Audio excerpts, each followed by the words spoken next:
നമുക്കൊരു കോൾ ഉണ്ട് doctor. Hello hello hello hello health ടോക്കിലേക്ക് സ്വാഗതം. ആരാണ്?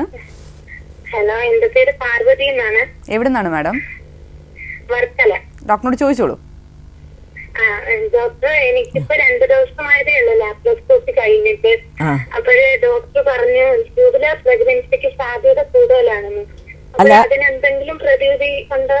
എന്തിനാണ് ലാപ്രോസ്കോപ്പി ചെയ്തത്?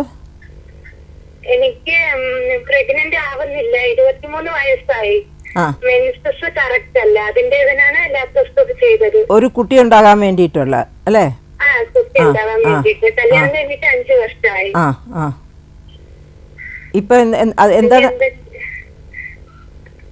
ഇപ്പൊ എന്താണ് അറിയേണ്ടത്?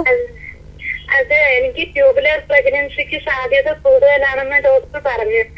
അതിനെന്തെങ്കിലും പ്രതിവിധി ഉണ്ടോ? അല്ല, ട്യൂബിൽ വരുന്ന പ്രഗ്നൻസിക്ക് സാധ്യതയുണ്ടെന്ന് പറഞ്ഞത് നിങ്ങളുടെ ട്യൂബിൽ എന്തെങ്കിലും ഡാമേജ് ഡോക്ടർ കണ്ടു കാണും, അതുകൊണ്ടായിരിക്കും അങ്ങനെ പറഞ്ഞത്.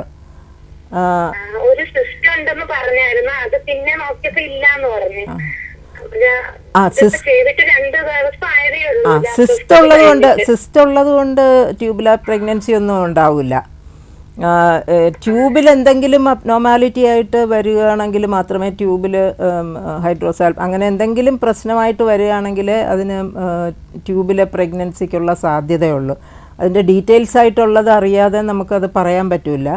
പിന്നെ ട്യൂബൽ പ്രഗ്നൻസി ഉണ്ടാകും എന്ന് വെച്ചിട്ട് നമുക്കത് പ്രിവെൻറ്റ് ചെയ്യാൻ അത് ഇല്ലാതാക്കാൻ പറ്റില്ല.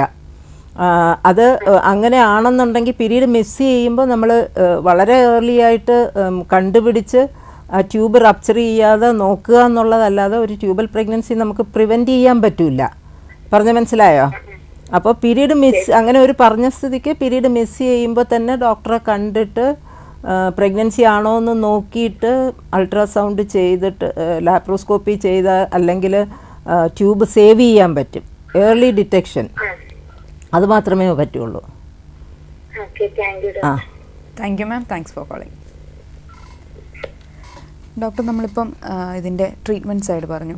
ഈ ഒരു മൂഡ് ചേഞ്ചസ് നമ്മൾ നേരത്തെ സംസാരിച്ചപ്പോഴത്തേക്ക് ഈ മൂഡ് ചേഞ്ചസ് ഉള്ളവർക്കും നമ്മൾ ഈ ഒരു ഈസ്ട്രോജൻ സപ്ലിമെൻ്റ് തന്നെയാണ് നൽകുന്നത്. മൂഡ് ചേഞ്ചിനും നമ്മൾ സൈക്യാട്രിസ്റ്റ് പ്രോബ്ലം അല്ല അവരുടെ തലച്ചോറിൽ നിന്ന് വരുന്ന ഹോർമോണിൻ്റെ ഒരു ഞാൻ നേരത്തെ പറഞ്ഞ മാതിരിയുള്ള ഹോർമോണിൻ്റെ ഇഫക്റ്റ് കൊണ്ടാണ്.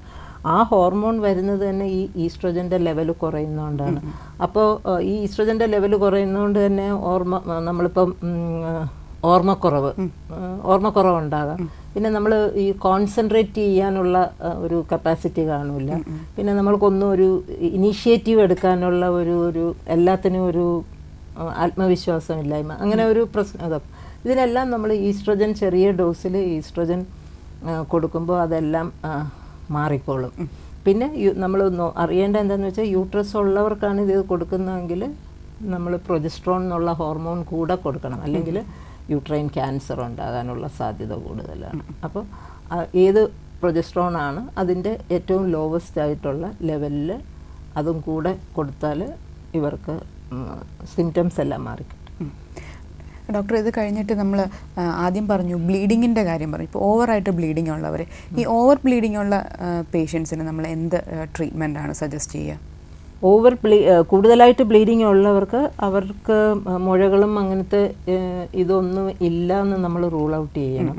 ക്യാൻസറിൻ്റെ സാധ്യതയില്ല എന്നുള്ളത് എല്ലാം റൂൾ ഔട്ട് ചെയ്തിട്ട് നമ്മൾ ഹോർമോൺസിൻ്റെ ഡിഫക്റ്റ് കൊണ്ടാണ് ഇത് വരുന്നത് എന്നുണ്ടാക്കിയിട്ട്, അപ്പോൾ എക്സസീവ് ബ്ലീഡിങ് ആയിട്ടുള്ളവർക്കാണെങ്കിൽ നമ്മൾ ആദ്യം ചെയ്യേണ്ടത് ആ ബ്ലീഡിങ്, ഇപ്പം നല്ല ബ്ലീഡിങ് ഉള്ളപ്പോഴായിരിക്കുമല്ലോ രോഗി വരുന്നത്. അപ്പോൾ അവർക്ക് ആദ്യം ചെയ്യേണ്ടത് ആ ബ്ലീഡിങ് അപ്പം തന്നെ നിർത്താൻ വേണ്ടുന്ന മരുന്ന് കൊടുക്കുക എന്നുള്ളതാണ്.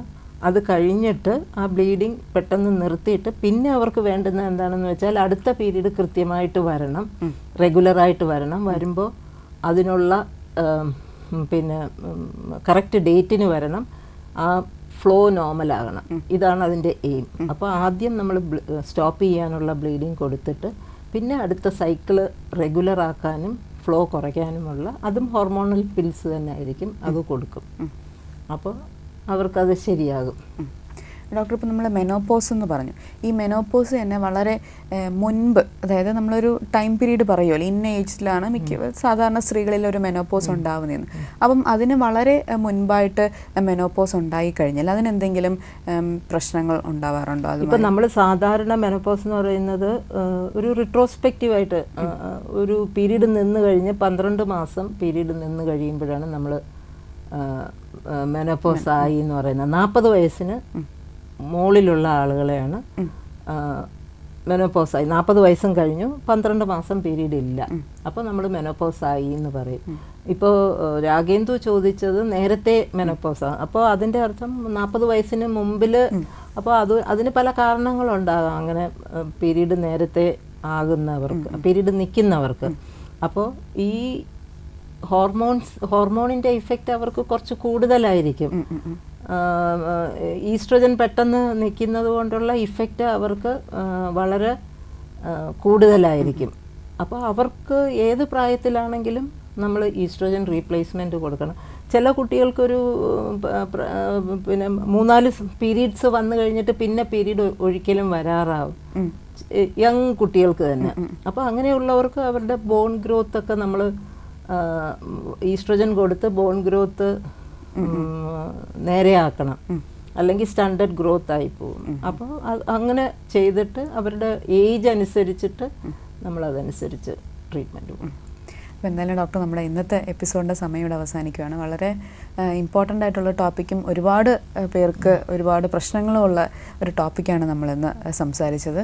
അപ്പം ഇന്നത്തെ സമയം ഇവിടെ അവസാനിക്കുന്നു. കൂടുതൽ ചർച്ചകളുമായിട്ട് നമുക്ക് അടുത്ത എപ്പിസോഡിൽ വീണ്ടും കാണാം.